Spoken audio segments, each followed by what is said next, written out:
Jesus, quando olhou para aquele homem no templo, ele viu dois homens entrarem num outro evangelho. E o que ele viu?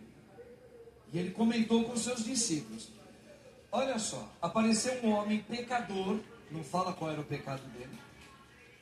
Ele entrou no templo e ele não dava um passo para frente, ele apenas colocou a cabeça para dentro do templo.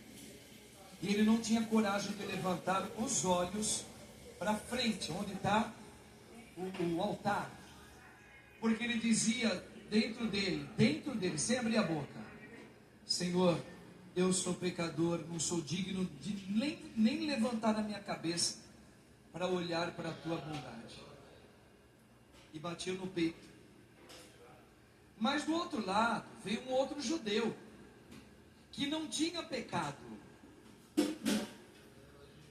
pelo menos aos olhos nus, aos olhos humanos. Mas aquele judeu conhecia esse que entrou, metade do corpo, batendo no peito, e não tinha coragem de levantar a cabeça. Ele era conhecido. O outro que entrou sabia um pouco do histórico desse irmão. E esse que entrou, sabendo do histórico desse irmão, e se achava cheio de virtudes, ele tinha mesmo. O que ele dizia? Senhor, eu te louvo, porque eu não sou como esse meu irmão, que pecou nisso, que tem fraqueza nisso, que tem essa mania. Eu não sou igual a ele. Eu te louvo, Senhor, porque tu me desses uma vida maior do que a dele. E Jesus foi muito claro.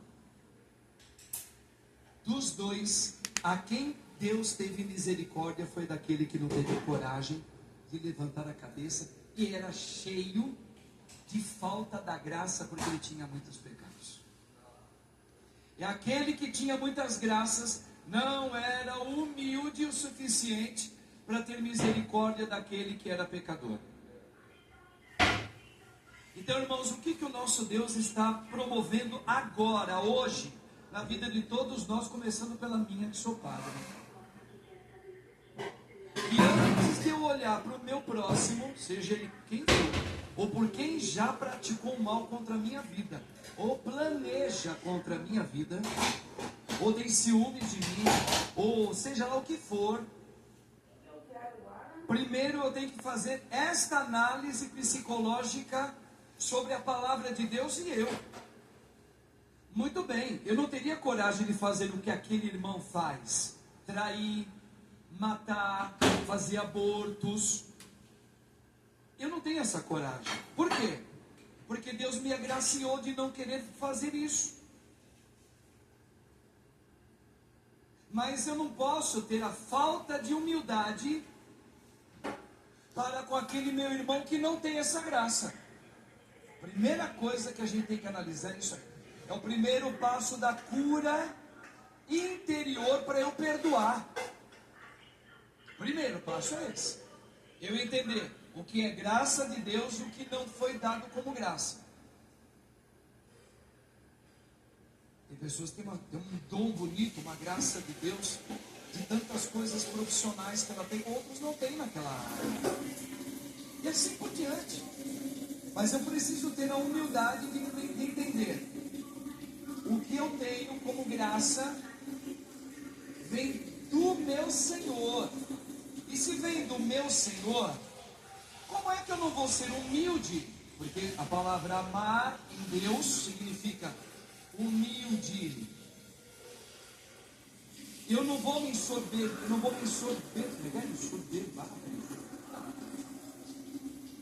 me deixar me sentir soberbo, de achar, viu? Eu não morri, porque a gente tem uma saúde muito melhor do que eu. Pode ser. Você tem uma saúde melhor do que quem já morreu. Mas isso não lhe faz melhor do que aquele que morreu. Entenda, irmãos. Não nos faz melhor do que o outro. Faz você perceber que você tem uma virtude que ele não tem nesta área. Mas certamente você não tem virtude porque você muitas vezes não tem a humildade. Sem humildade nós não veremos a Deus. Quantas mulheres e quantos homens vivem em casamento? Algumas mulheres têm uma virtude de aguentar a vida inteira um sofrimento terrível na vida com o seu cônjuge. Quantos testemunhos ao longo da história humana, senhoras, mulheres que foram santificadas e foram utilizadas como modelo para a igreja, de mulheres que se casaram, que não tiveram, a graça de um matrimônio bom, mas tiveram a graça de suportar aquela pessoa que era alcoólatra, grossa, ausente, ok? Sem dizer outras coisas. E ela tinha a graça de suportar e não querer ir embora do matrimônio, não deixar aquela pessoa com toda a falta de virtude que ela tinha. Quantas? Perde-se as contas. E homens também, talvez um número menor, mas também tem. Então veja, tudo é graça de Deus. A palavra diz, tudo é graça, até aquele que não tem a graça de viver a fidelidade no matrimônio.